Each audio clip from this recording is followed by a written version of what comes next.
Eles não aprenderam nada e também não esqueceram. A frase foi dita em torno de 1838 aos reis Bourbons, franceses e espanhóis, que depois de 25 anos de perseguição, quando eles retomam o poder, eles cometem os mesmos erros. Eu sou Deise Toccario, jornalista, cientista política, e nesse vídeo a gente vai falar sobre o PT e os seus erros.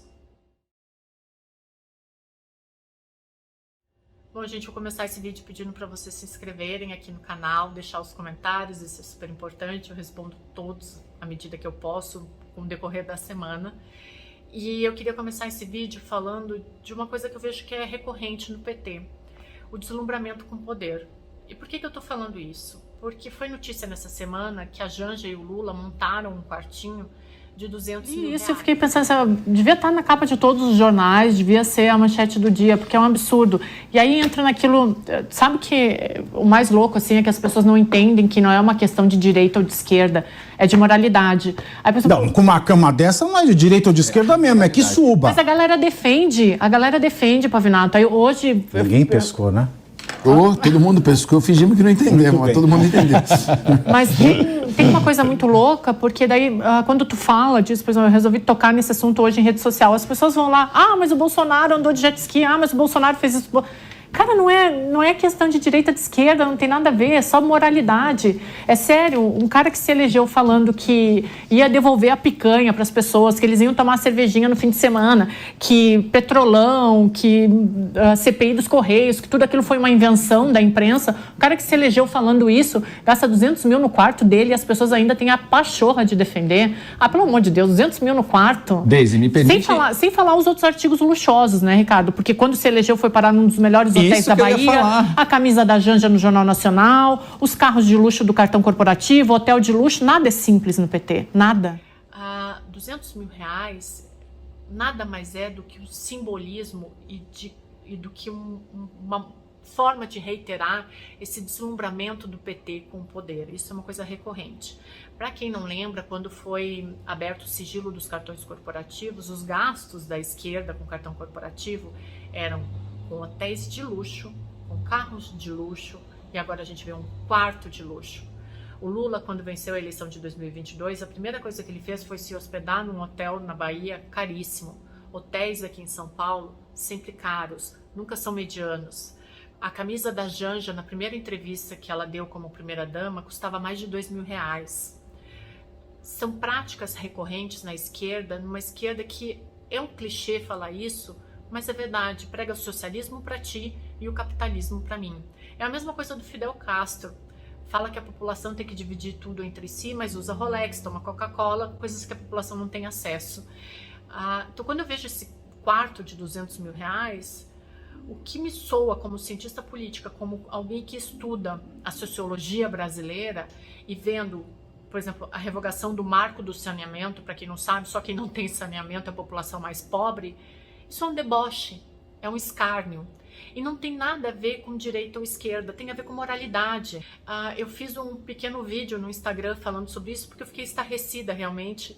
E algumas pessoas, assim, eu não toco tambor para maluco dançar, mas algumas pessoas foram falar, mas o Bolsonaro andou de jet ski, o Lula pode fazer o que quiser, são só 200 mil reais. Não pode fazer o que quiser. E não é uma questão de direita ou esquerda. É uma questão de moralidade, e principalmente moralidade pública. Ele, como homem público, não deveria dar esse exemplo, enquanto ele revoga o marco do saneamento. Para quem quiser pesquisar, eu fiz as mesmas críticas em relação aos excessos do poder em relação a Jair Bolsonaro. Então, eu tenho um livro escrito sobre isso, eu tenho literalmente dezenas de artigos em que eu critico essas posturas no Jair Bolsonaro, e algumas entrevistas também que vocês podem ver, estão aqui no meu canal no YouTube, estão por aí. Então, não é uma questão de criticar um partido político ou de defender fervorosamente outro. É uma questão de justiça, de acomodação do poder. Ele, como homem público, não deveria ser esse o exemplo que ele dá. O Lula tem buscado tanto uma simbologia positiva nesses primeiros 100 dias de governo, e tudo que ele tem conseguido é justamente por governar com o fígado e por ter esse deslumbramento com o poder, tem conseguido o efeito contrário. Então, depois de 100 dias de governo, que normalmente são uma lua de mel, ele ainda não conseguiu esse efeito positivo nem na população, nem na economia, nem no Congresso. E E aí o problema é do cientista político que critica o governo, principalmente um presidente que monta um quartinho de R$200 mil, como se houvesse justificativa possível para isso. Mas o Ricardo Rose falou hoje no Linha de Frente da Jovem Pan que às vezes parece mesmo que o PT quer que o pobre continue pobre, para que ele tenha domínio. O cientista social, o Paulo Freire, ele falava muito isso, né? O sonho do oprimido é virar opressor. Nada justifica um quarto de R$200 mil quando para a população do litoral norte que estava pagando uma água a R$94, ou que estava com colchão emprestado, foram só R$2 milhões. O quarto foi R$200 mil. Agora vai ter uma campanha do Ministério da Saúde para prevenir doenças sexualmente transmissíveis, em que eles vão gastar R$630 mil com artistas e influencers. E a gente tem essa questão do litoral norte, que teve esse aporte financeiro muito pequeno. A gente tem a questão dos índios, que ninguém mais fala, e o Brasil no meio desse caos. Eu nem vou falar da necessidade de investimento em segurança pública e de investimento nas escolas. Eu já falei isso em outros vídeos, já esgotei esse assunto em entrevistas. Então vocês entendem como a disparidade ela é muito grande, e aí eu fico muito abismada quando eu vejo algumas pessoas defendendo esse tipo de comportamento. Da mesma forma que eu nunca defendi a Bahia sofrendo com enchentes e o Bolsonaro andando de jet ski no sul do país. Então são coisas assim, só que no PT essas manifestações de poder elas são recorrentes. De novo, uma cúpula inteira do partido caiu ali por 2005, 2008, por lavagem de dinheiro, por corrupção, por excesso de dinheiro, por luxo, por mais e mais, mostrando sempre aquele lado mais mesquinho do ser humano. Só que algumas pessoas estão tão entorpecidas com essa disputa política do nós contra eles, e procurando um inimigo incessantemente, que não abrem os olhos.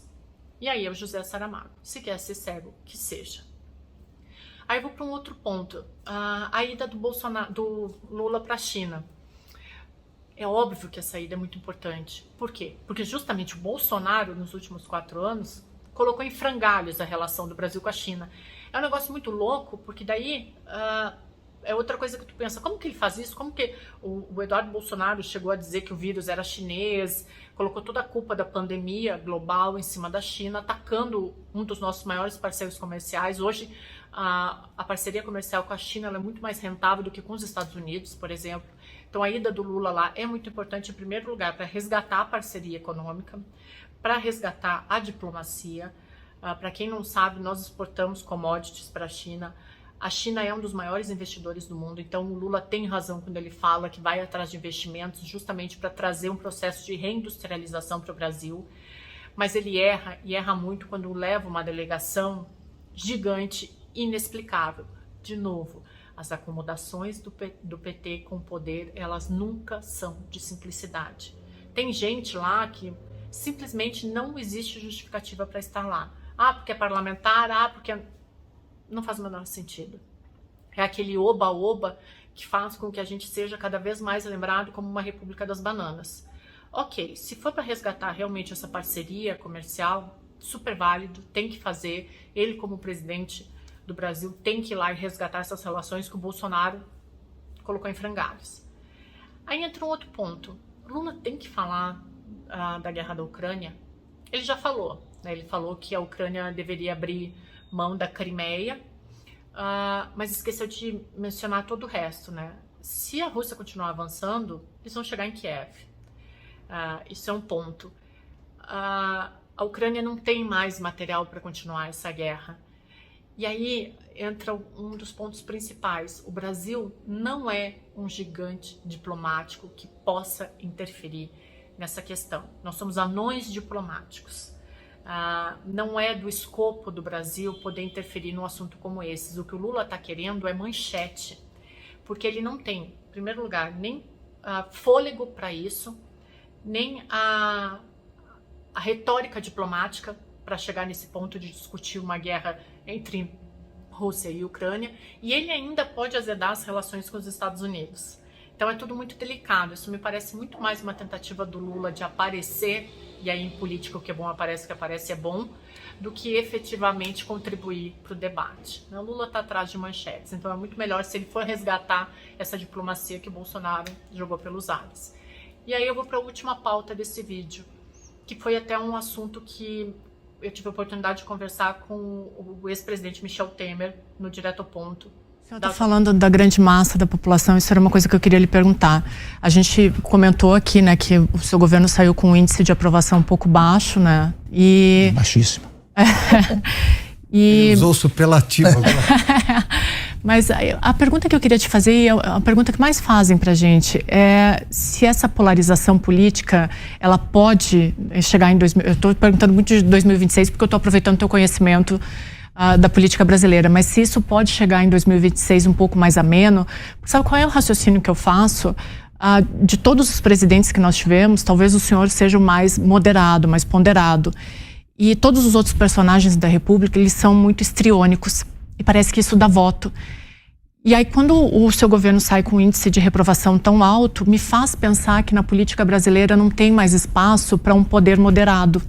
Eu queria saber como que o senhor vê isso daqui para frente. Existe a possibilidade da gente ter, por exemplo, de novo uma terceira via mais amena? Ou a gente vai continuar com esse acirramento na política brasileira? Eu vou transmitir a você coisas que eu tenho ouvido, porque graças a Deus eu hoje vou a todos os lugares, interessante, mais de 4 anos, né? Eu sou um político, ex-político, que pode ir a qualquer lugar. E quando vai ao lugar, ou é aplaudido, quer tirar fotografia, quer ser cumprimentado, etc. Graças a Deus tem acontecido isso. Agora, pelas conversas que eu ouço das pessoas, eu acho que as pessoas estão um pouco cansadas dessa radicalização. Então, a meu ver, não é improvável que na próxima eleição o povo diga: agora vamos escolher um moderado, alguém que pacifique o país. Vamos trazer, interessante, veja como é a política brasileira. Vamos trazer um Juscelino Kubitschek. Eu estou falando do Juscelino, porque Juscelino é 55 a 60. Conciliador. Não é? Conciliador. Juscelino teve aqueles movimentos de Aragarças e Jacarecanga, aquelas sedições contra o governo dele. As sedições foram eliminadas. Um mês depois ele anistiou e fez uma declaração: eu quero a pacificação do país. Eu tenho a impressão que as pessoas pensarão numa figura tipo Juscelino.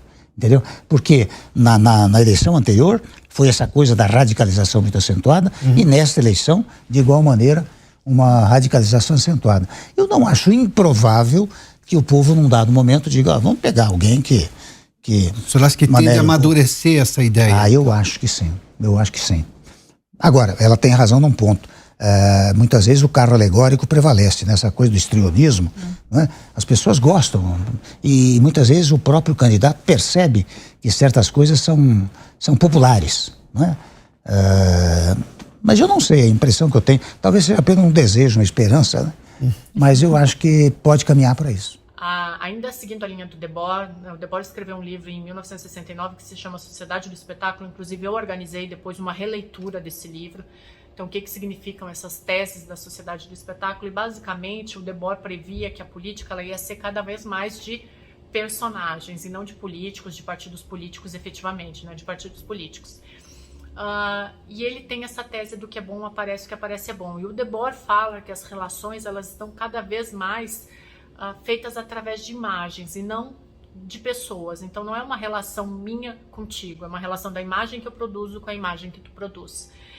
Vários outros autores eles vão nesse sentido, mas muito na esteira do Debord, né? A Naomi Klein, que é uma autora americana famosíssima, ela faz uma análise que eu acho muito interessante, que o político ele é praticamente um produto, ele percebe o que o eleitor quer e se transforma naquele produto. Então, aquele político apresentado, ele nunca é quem ele realmente é. Vamos ver o Lula aqui, passou a campanha eleitoral inteira falando que ia fazer uma política de paz e amor, que ia governar para os mais pobres, mas ele está fomentando essa guerra do nós contra eles, está governando com fígado e está fazendo quartinho de 200 mil reais. Desculpa, isso para mim é um desaforo, eu vou continuar falando nisso. E aí o que a gente tem visto na Câmara dos Deputados, quando o Flávio Dino tem ido lá, em primeiro lugar é uma desorganização da oposição, né? O Flávio Dino, quando saiu da sessão na terça-feira, a oposição começou a gritar fujão. Eu acredito que o Dino tenha ficado 2 dias sem dormir por causa disso, né? Pelo amor de Deus, deve estar super preocupado com alguém gritando fujão. Ainda mais uma oposição dentro do Congresso Nacional, né? O que mostra um completo despreparo. Em segundo lugar, o baixo calão. A deputada Zambelli mandando o outro tomar, aquela gritaria, um corta o microfone do outro. Tem um despreparo e uma falta de respeito, que o Capês falou uma coisa que é muito verdade, assim, aqueles parlamentares eles deveriam devolver o dinheiro da população, o dinheiro que eles pagam para os assessores deles e simplesmente se retirar, porque tu imagina tu no teu ambiente de trabalho agindo daquele jeito, tu é demitido na hora, né? Então, mas aí vai um pouco ao encontro do que o Debord, do que o Wolfgang Haug fala, que é essa política do espetáculo, essa política do comportamento histriônico, que eu até perguntei para o Temer se ele achava que isso seria um comportamento para 2026, se a gente veria cada vez mais essa política de espetáculo. Ele falou que era muito, ele deu uma contornada em mim e disse que era muito mais um desejo dele de que isso não acontecesse, mas que é muito difícil, porque é isso que dá like, é isso que dá manchete, é isso que inflama aquela parcela de eleitores que está mais propenso a seguir essa política histriônica. Mas é muito complicado que a gente dê margem para isso, né? Retomando o que eu falei aqui no vídeo, que a gente toque tambor para maluco dançar. Aqui nos vídeos eu não respondo xingamento, não respondo ofensa. Quem não lê ou não vê o que eu escrevo até o final para ter um mínimo de embasamento para contra-argumentar, eu também não respondo, porque eu acho uma falta de respeito com o meu tempo também, né? Mas a gente está vivendo cada vez mais disso, né? Por exemplo, os sites de notícia hoje, eles identificam que menos de 10% das pessoas vão até o final do conteúdo. Mostra muito bem a sociedade que a gente vive, né? Essa sociedade da lacração, de falar frases de efeito. Só que é bizarro que isso chegue no Congresso Nacional. Tem um comentário do Napoleão Bonaparte no Maquiavel que ele fala que a política de hoje, obviamente ele fala no tempo dele, né, mas que ela exige muito mais gênio militar e esperteza para comandar um exército do que nos tempos antigos. É preciso muito mais perspicácia para entender a política hoje, porque ela é feita de elementos subversivos que não existiam até então. Então, essa frase da Carla Zambelli, ela repercute muito mais na parcela que reelegeu ela do que aquele político mediano, ponderado, que muitas vezes não tem voz e muitas vezes nem consegue a reeleição. Então, acho que é uma coisa muito para a gente pensar, assim, que tipo de sociedade que a gente está criando efetivamente. Infelizmente, o Debord tem razão. O que é bom aparece e o que aparece é bom. Eu tenho certeza que na próxima semana a gente vai voltar aqui com o mesmo tipo de assunto, com essa política de compadrio, de aos amigos tudo, aos inimigos a letra dura da lei, e uma política que se faz muito mais de lacração e muito menos de ideias e debates. Então, se vocês chegaram até aqui, o meu muito obrigada. Eu espero os comentários de vocês aqui e a gente se encontra toda segunda e quarta. Estou no Linha de Frente da Jovem Pan e aí em dias alternados na Band News e nas redes sociais. Então, muito obrigada e até a próxima.